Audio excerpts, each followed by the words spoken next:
Hey there, Grumpy Old Fart here. Due to YouTube's changing quote-unquote community standards, I created a channel called Grumpy Old Fart over on Rumble, a free speech alternative to YouTube. You can see all of my stuff over there, including my political and social commentary, as well as my current events videos.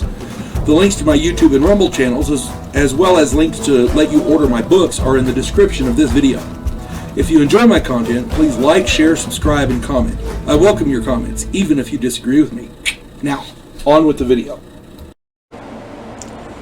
Hey there, Grumpy Old Fart here. I'm doing an Unexplained Places video. I did one on the Skinwalker Ranch, the Buckeye Ranch, the Bridgewater Triangle, Chestnut Ridge. This is another one that I found. La Zona del Silencio. It's another unexplained place. This is an area in northern Mexico that literally defies scientific explanation. The Mapimi Zone, the Zone of Silence, sits on the borders of the Mexican states of Chihuahua, Durango, and Coahuila. Coahuila. I hope I'm saying that right. Coahuila.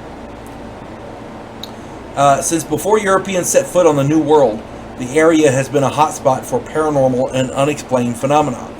The main issue with this area is that radio and communication signals simply will not penetrate the area, and this includes satellite signals.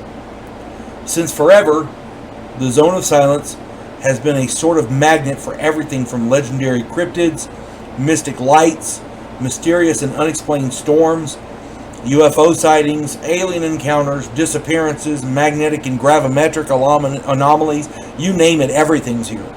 Some of the events that have occurred in the zone include a married couple in 1975.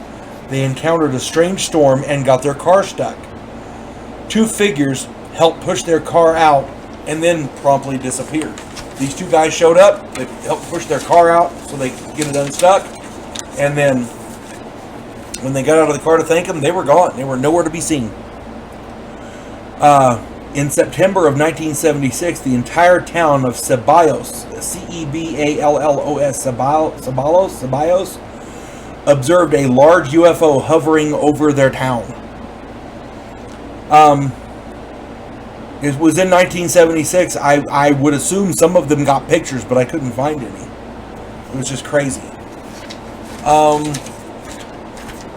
In 1976, the very first photograph of a UFO that landed near a magnetic hill was snapped by a person who was visiting the Zone of Silence. The photo shows a shiny silver object hovering in the air as the object rose to the sky. The person could not take more pictures of the object. Ruben Lopez was driving through the Zone of Silence to visit a relative who stayed in Ceballos. As he was driving, he noticed that his engine began to stall. Suddenly, he saw 5 small figures standing along the roadside some distance away. He noticed that the figures wore silver suits and helmets. As they approached the van, he switched his engine to neutral. When he turned the engine to neutral, the strange figures disappeared into the desert. After this, the engine started functioning and Lopez could drive his vehicle. I mean, all kinds of stuff like that. Now, here's the kicker. On July 11th, 1970, the United States Air Force launched an Athena rocket on a scientific mission into the upper atmosphere. The rocket, launched from Green River, Utah, was expected to land near White Sands, New Mexico. The rocket went astray and came down in the middle of the Zone of Silence, 644 kilometers south of its planned destination.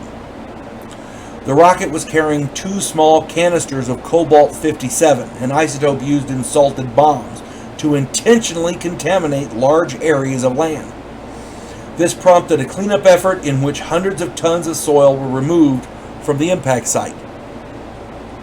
Since the rocket crash, strange and mutated flora and fauna have been reported, along with cryptids, extraterrestrial visitations, mutant animals. I mean, you name it, it's all there. There have long been stories that the rocket incident was staged to allow the U.S. military to recover a crashed UFO. We don't know if that's true or not. There's for every person you say, yeah, I know this happened, you find somebody else who says it's a hoax. We just don't know. But given the fact that UFO sightings in the zone are over 200% that of other areas in Mexico and the United States, even extending back to the pre-Columbian colonization times, this is more than possible. I'm not saying it happened, I'm saying it's possible. Now, all that being said,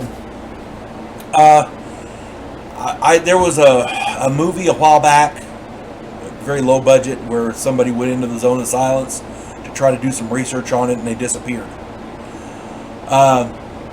There have been reports of alien abductions in there. There have been reports of film crews that get lost for days and find their way out accidentally.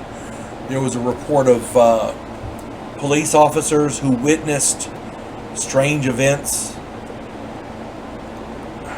cryptids along with aliens, along with UFOs, all at the same time. It's just crazy. So, yeah, if you get a chance, do some more research on the Zone of Silence, and if you have comments, put them down there, because I'm sure people would love to read them. That area just intrigues the hell out of me. You folks have a good day now. God bless one and all. We elect cookie-cutter politicians every single election cycle. Yes men who maintain the status quo and do just enough to make us believe the system still works. Imagine, if you will, a president who actually tries to fix things. If you like action, political intrigue, and a righteous crusade, check out my political thriller, The Righteous President.